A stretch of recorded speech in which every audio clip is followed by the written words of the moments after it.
Il se moquait de tout le monde, jusqu'au jour où...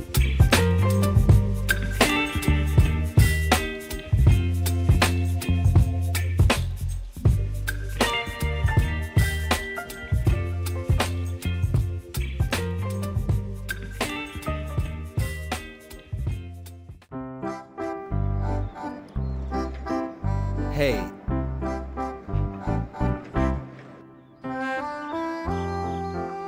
Et Madame, tu sais qui j'ai vu aujourd'hui sur le chemin de retour? Qui? Notre voisine du quartier. Tu te rappelles? Elle a grossi comme ça. Yeah. Trop de poulet maillot, trop d'attiéké, manioc, foufou, foutou.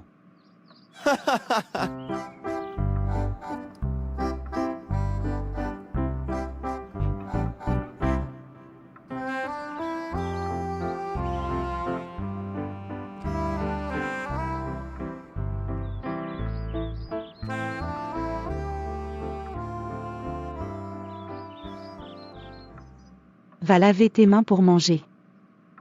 Je n'ai jamais vu un homme qui aime le Congossa comme mon mari. Et Dieu ait pitié. Au fait, tu as vu la voiture du nouveau voisin? Yeah. On dirait une brouette. Elle est toujours en panne. Il passe son temps à la pousser, et... on dirait un pouce. Moi à sa place j'aurais honte.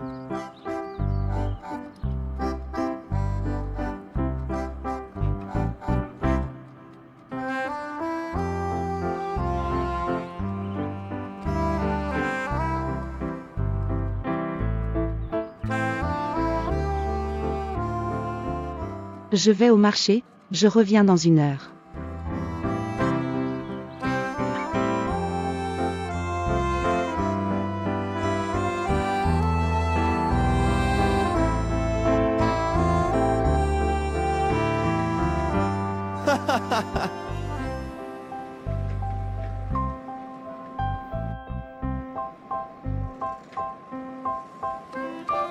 Si tu avais vu cette femme. Elle était bizarre. Vraiment bizarre. Donc tu t'arrêtes dans un marché pour te moquer de quelqu'un que tu ne connais même pas. Il faut arrêter ça. Tu ne peux pas passer ton temps à te moquer de tout le monde comme ça. Ça va mal finir un jour. Je ne vois pas le problème. Ce n'est pas ma faute si cette femme est comme elle est. Je ne vais pas m'empêcher de m'amuser parce que tu as décidé que ce n'était pas bien. Tu n'es vraiment pas drôle.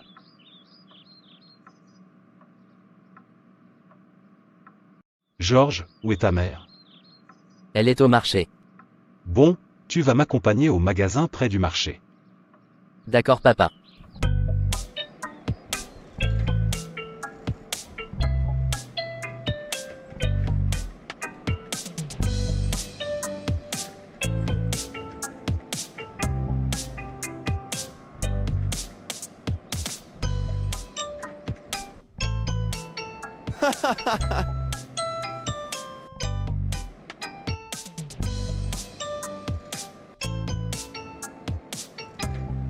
Papa, pourquoi tu ris?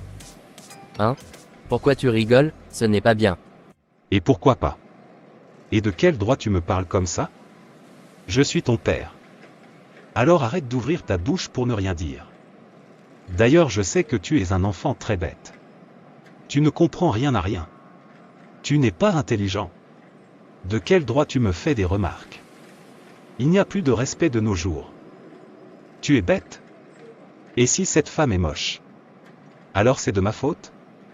Est-ce que c'est de ma faute?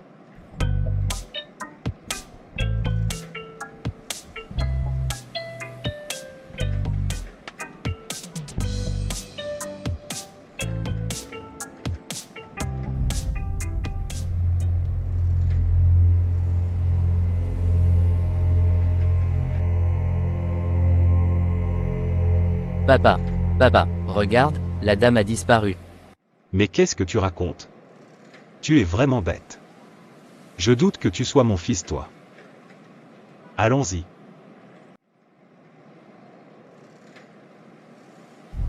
Tu crois qu'on peut se moquer de n'importe qui comme ça? Tu vas voir. Je dois vous voir dans mon bureau. Nous ne sommes plus satisfaits de vos services, donc nous vous donnons congé. Vous êtes renvoyé. Mais, Comment ça tu as été licencié? Mais ce n'est pas possible. Il nous reste encore 3 mensualités pour payer totalement la maison. Comment on va faire?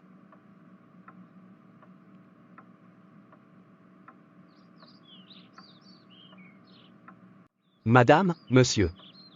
La commune va récupérer tous les terrains qui se trouvent dans cette zone. Vous serez bien sûr dédommagé. Il faut vous décider vite.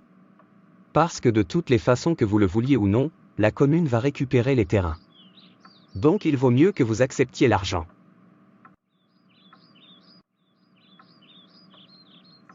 Qu'est-ce qu'on va faire? je ne sais pas.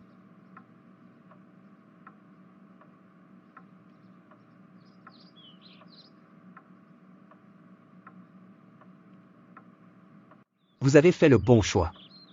Vous ne le regretterez pas. Car vous avez vraiment fait une bonne affaire. Maintenant que vous avez signé tous les papiers, vous pourrez passer dans quelques jours récupérer votre chèque auprès de la commune. Voici l'adresse. Ok. Avec cet argent, je vais pouvoir lancer une affaire et me remettre sur pied.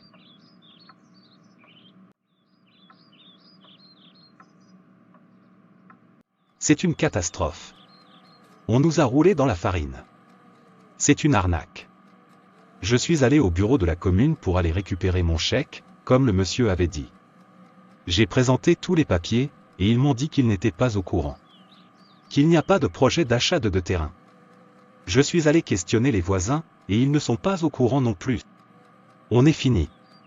Madame, on est fini. On a cédé les papiers de la maison, on n'aura pas l'argent promis. Et on doit toujours des mensualités pour finir de payer. Et qu'est-ce qu'on va faire? Je t'avais dit de vérifier auprès de la commune. Mais tu ne m'as pas écouté, comme d'habitude. Maintenant qu'allons-nous faire?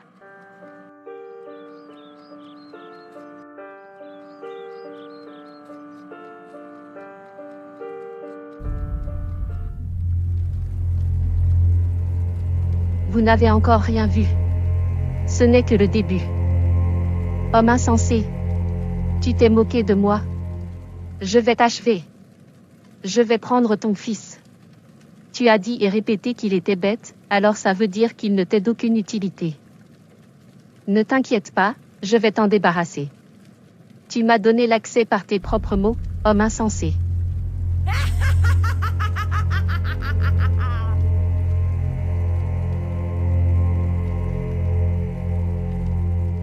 Oui maman, tu m'as appelé?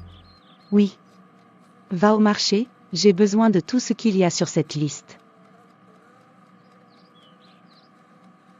D'accord maman.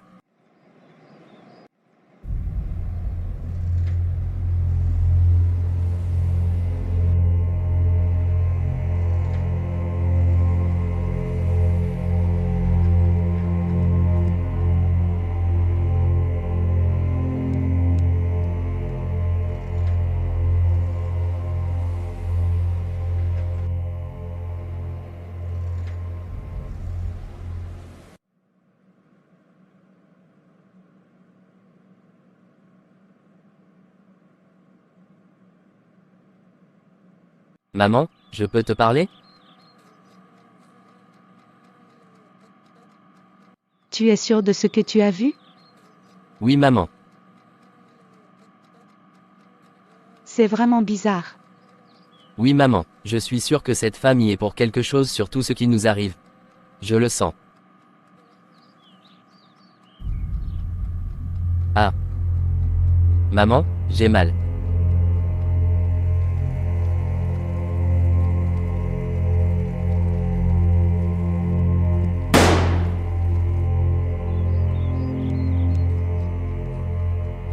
Qu'est-ce qui t'arrive? Qu'est-ce qui se passe?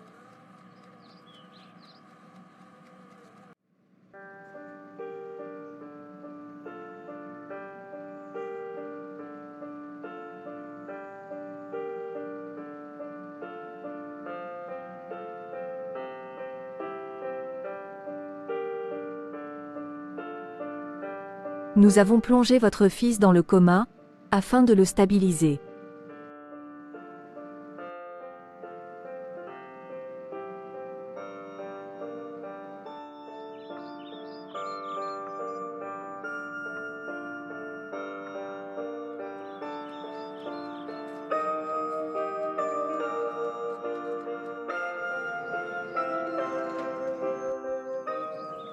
Oh mais c'est Léonie. Ouh, Léonie.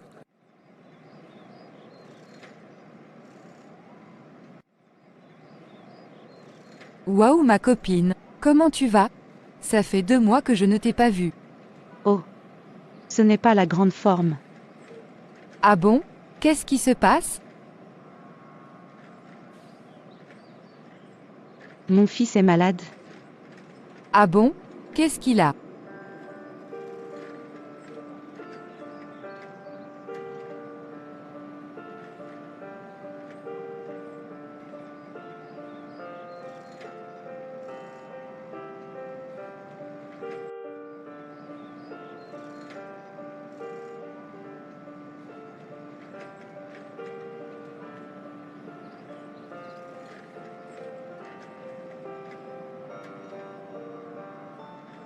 Voilà, tu sais tout. Je ne sais pas ce que je vais faire. Avec mon mari, on est complètement perdu. Ton fils a peut-être raison. Cette femme qu'il a vue 2 fois est peut-être à l'origine de tout ça. En tout cas, il n'est pas bien de rire des autres. Tu dois conseiller ton mari afin qu'il arrête ce genre de comportement. Se moquer de tout le monde comme ça, ou avoir un langage injurieux ou négatif. Car la Bible dit ceci dans Proverbe 19, verset 29. Les châtiments sont prêts pour les moqueurs, et les coups pour le dos des insensés. Le livre de Proverbes dit encore au chapitre 10, verset 19. Celui qui parle beaucoup ne manque pas de péché, mais celui qui retient ses lèvres est un homme prudent. Dans tous les cas, il faut prier. Il faut s'adresser à Dieu afin qu'il règle cette situation. Je ne sais pas comment faire. Par où vais-je commencer? Je vais t'aider. Le Seigneur Dieu est la seule solution à tous nos problèmes. Il nous écoute quelle que soit la situation. Rapprochons-nous de lui et il nous dira ce que nous devons faire. Il te guidera et guérira ton fils. Nous allons ouvrir nos Bibles et aller dans le livre des psaumes. Psaume 144. Béni soit l'Éternel, mon rocher, qui exerce mes mains au combat, mes doigts à la bataille. Mon bienfaiteur et ma forteresse, ma haute retraite et mon libérateur. Mon bouclier, celui qui est mon refuge. Qui m'assujettit mon peuple. Éternel, qu'est-ce que l'homme, pour que tu le connaisses? Le Fils de l'homme, pour que tu prennes garde à lui? L'homme est semblable à un souffle, ses jours sont comme l'ombre qui passe. Éternel, abaisse tes cieux, et descends. Touche les montagnes, et qu'elles soient fumantes. Fais briller les éclairs, et disperse mes ennemis. Lance tes flèches, et mets-les en déroute. Étends tes mains d'en haut, délivre-moi et sauve-moi des grandes eaux, de la main des fils de l'étranger, dont la bouche profère la fausseté, et dont la droite est une droite mensongère.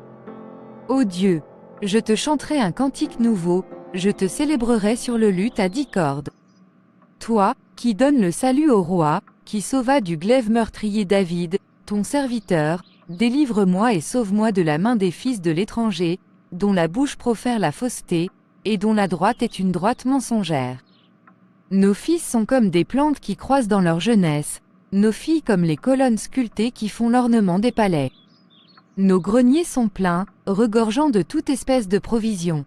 Nos troupeaux se multiplient par milliers, par 10 milliers, dans nos campagnes. Nos génisses sont fécondes. Point de désastre, point de captivité, point de cri dans nos rues. Heureux le peuple pour qui il en est ainsi. Heureux le peuple dont l'Éternel est le Dieu.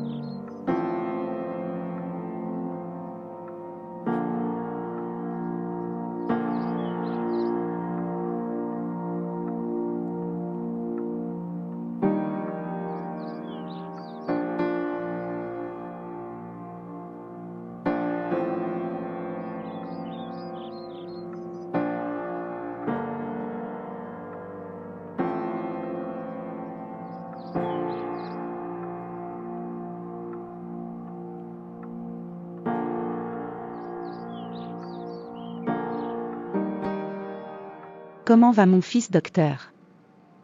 Il va de mieux en mieux. On va pouvoir le sortir des urgences.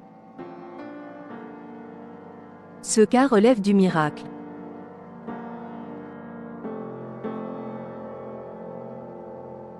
Il faut que tu nous rejoignes dans la prière. C'est important. Pour la vie de notre fils. Depuis que je prie avec ma copine Debbie, les choses s'arrangent. Même le docteur a dit que c'était un miracle. Que normalement, notre fils ne s'en serait pas sorti. Tu vois bien qu'il y a un changement depuis que je prie. Arrête. Arrête-moi ces bêtises. Je n'ai pas le temps.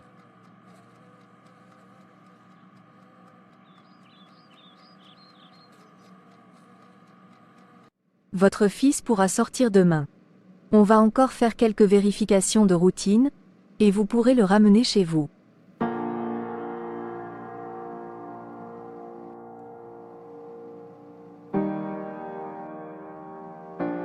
Du fond de la détresse, je t'ai invoqué, Seigneur, et tu m'as écouté. Merci mon Dieu pour cette famille. Vous pouvez aller voir votre enfant. Maman.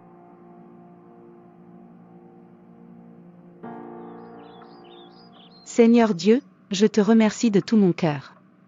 Seigneur, je te rends grâce, tu as entendu mes supplications. Laisse-moi te glorifier, te chanter. Je viens me prosterner devant toi pour te rendre grâce. Oui, je rends grâce à ton nom pour ton amour et ta vérité, car tu élèves au-dessus de tout, ton nom et ta parole. Bénis le Seigneur, ô mon âme, bénis son nom très saint, tout mon être. Bénis le Seigneur, ô mon âme, je n'oublie aucun de ses bienfaits. Ma femme est toujours dans l'abus. Tous les jours prière, prière, prière. On vivait sans ça, sans problème.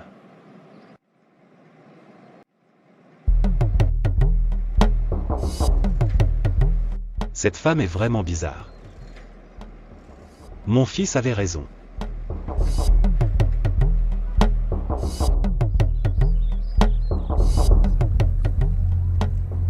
Tu m'as provoqué, misérable humain, tu as osé rire de moi. Tu ne sais pas qu'on ne se moque pas de tout le monde? Tu ne connais pas la personne et tu te permets de te moquer? Tu as ouvert ta porte tout seul. Tes moqueries ont réveillé ma colère. Et désormais, ton destin est scellé. Dans 3 jours, je viendrai te chercher. Même si tu te caches, je te trouverai là où tu te caches. Peu importe que tu sois dans ta demeure, au marché ou dans ton lit, je serai là. Je te hanterai de cauchemars, tes nuits seront peuplées de visions terrifiantes.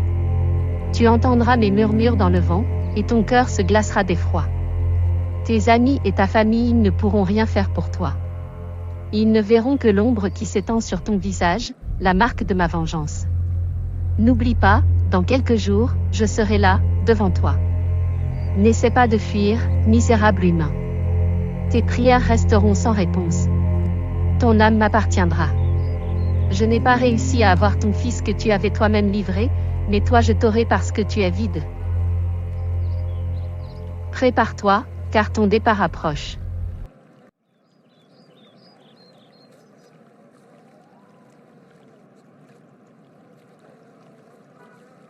Et il faut vite que j'aille parler à ma femme. Qu'est-ce qui t'arrive? Explique-moi, comment je peux faire pour être protégé? Qu'est-ce qui se passe? Je ne te comprends pas.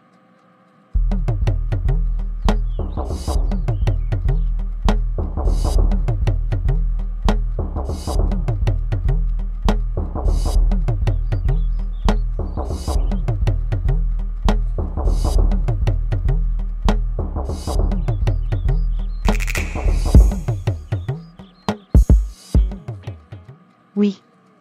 Seul Dieu, dans sa grandeur infinie, détient le pouvoir de protéger et de sauvegarder nos âmes.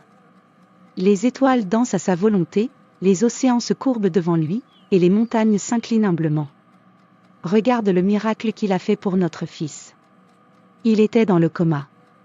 Et aujourd'hui il court partout, comme avant. Sans séquelles, rien. J'ai appris à connaître Dieu et je ne le lâcherai plus jamais. Avec lui, la vie est belle et paisible. Il me rassure. Je sais qu'il sera toujours là pour moi.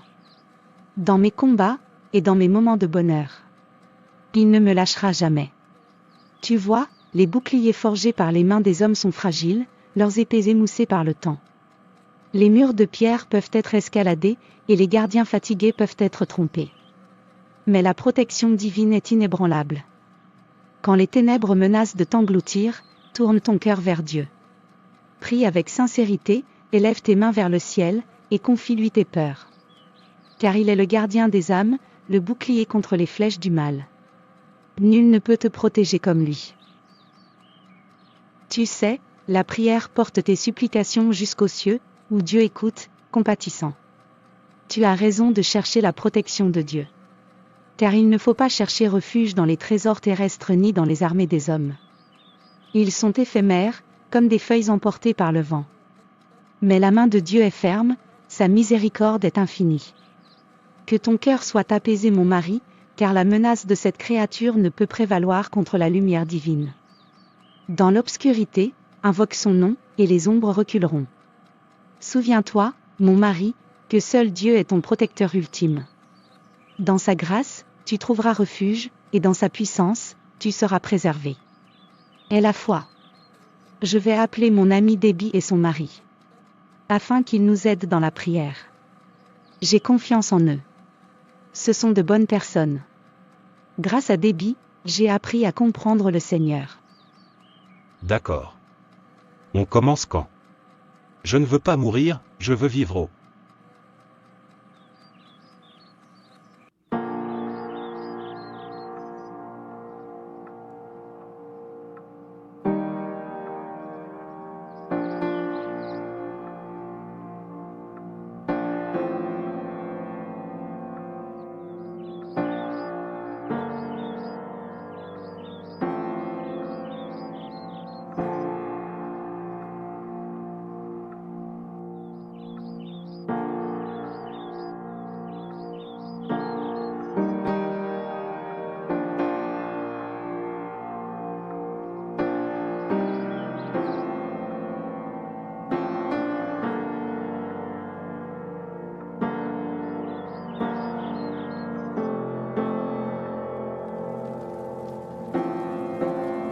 Je suis vaincu.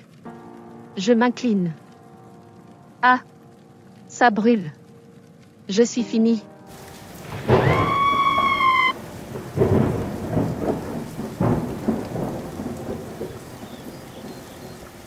N'ayez pas peur. Il ne se passera rien. Vous avez vu? Le délai que cette créature vous avait donné est passé. Le Seigneur a vaincu, encore une fois. Oui, c'est vrai. Il ne s'est rien passé. Je suis sauvé. Je m'incline devant la puissance de Dieu, qui m'a sauvé. Oui, je crois que tout n'est que vanité face à la majesté de Dieu. Ma vie est un témoignage à ta grandeur et à ta puissance, Seigneur. Je veux que Jésus transforme ma vie. Je ne veux plus être cette personne qui se moque de tout et de tout le monde. Je veux être un père responsable et un mari aimant. Je sais que c'est ce que Dieu attend de moi, et je sais qu'avec l'Éternel, j'y arriverai. Éphésiens 4, versets 22 à 24 nous enseigne ceci. Eu égard à votre vie passée, du vieil homme qui se corrompt par les convoitises trompeuses, à être renouvelé dans l'esprit de votre intelligence, et à revêtir l'homme nouveau, créé selon Dieu dans une justice et une sainteté que produit la vérité. Ce passage nous rappelle que la transformation intérieure est essentielle. Nous ne devons pas nous conformer au schéma du monde, mais plutôt chercher le renouvellement de notre esprit par la volonté de Dieu. L'ancien homme, avec ses faiblesses et ses péchés, doit céder la place à un nouvel être, créé dans la justice et la sainteté. Que cette parole nous inspire à rechercher la transformation spirituelle et à nous tourner vers Dieu pour renouveler nos vies. Oui, Dieu attend de nous que nous changions nos vies. Que nous changions totalement, pas seulement de l'extérieur, mais aussi de l'intérieur. La Bible, dans 2 Corinthiens 5 au verset 17 nous révèle ceci, si quelqu'un est en Christ, il est une nouvelle créature. Les choses anciennes sont passées, voici, toutes choses sont devenues nouvelles. Oui, Ce verset nous rappelle que lorsque nous sommes unis à Christ par la foi, nous sommes transformés. L'ancien moi, avec ses péchés et ses faiblesses, est laissé derrière, et un nouvel être émerge. Cette transformation est l'œuvre de Dieu, et elle nous permet de vivre une vie nouvelle, guidée par sa grâce. Que cette parole nous inspire à embrasser notre identité en Christ et à marcher dans la nouveauté de vie qu'il nous offre. Je veux marcher vers mon Dieu. Je veux changer.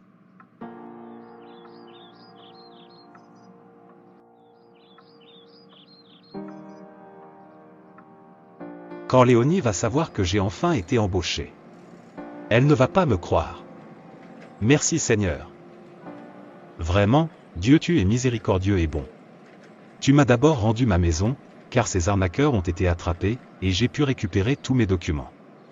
Et maintenant ça. Oh! Que de temps perdu loin de toi. J'ai négligé ma femme, mon fils, ma propre vie. Mais maintenant je suis de retour vers toi mon Père. Comme l'enfant prodigue, dont parle la Bible, dans l'Évangile selon Luc, au chapitre 15, versets 11 à 32.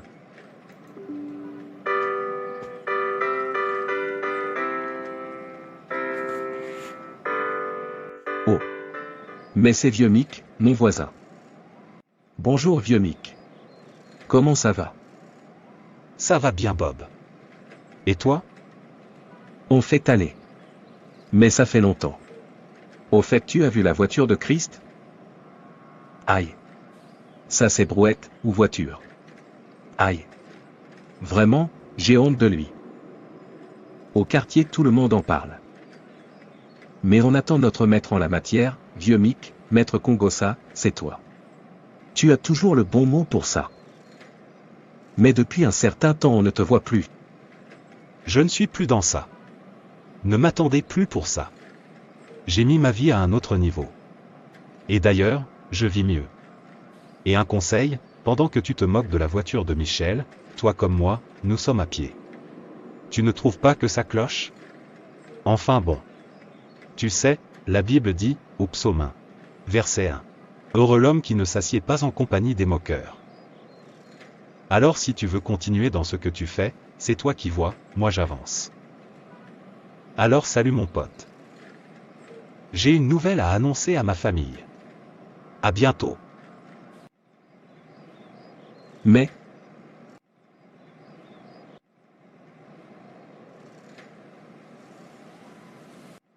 Excusez-moi madame. Il y avait une dame assise là à cette place près de votre boutique. Chaque fois que je passais par ici, je la voyais toujours. Vous savez où elle est? Elle a disparu. On ne la voit plus depuis plusieurs semaines. Et c'est une bonne chose. Cette dame était très bizarre. Personne ne sait d'où elle venait. Et quand elle s'installait là, aucun client n'achetait. Tout le monde l'a remarqué. Mais personne n'osait lui dire quoi que ce soit. C'est comme si elle exerçait une sorte de domination dans le marché. Tout le monde est soulagé qu'elle ne vienne plus ici. Vous ne la verrez plus. Remerciez le Seigneur qui vous a libéré vous aussi.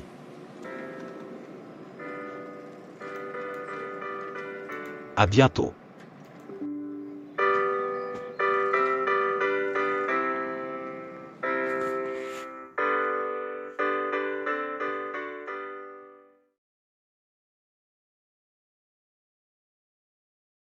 Psaume 24. De David. À l'Éternel la terre et ce qu'elle renferme, le monde et ceux qui l'habitent. Car il l'a fondé sur les mers, et affermi sur les fleuves. Qui pourra monter à la montagne de l'Éternel? Qui s'élèvera jusqu'à son lieu saint? Celui qui a les mains innocentes et le cœur pur, celui qui ne livre pas son âme au mensonge, et qui ne jure pas pour tromper. Il obtiendra la bénédiction de l'Éternel, la miséricorde du Dieu de son salut.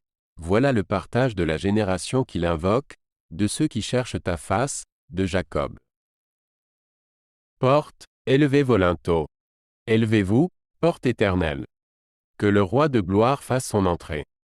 Qui est ce roi de gloire? L'Éternel fort et puissant, l'Éternel puissant dans les combats. Porte, élevez vos linteaux. Élevez-les, porte éternelle. Que le roi de gloire fasse son entrée. Qui donc est ce roi de gloire? L'Éternel des armées. Voilà le roi de gloire.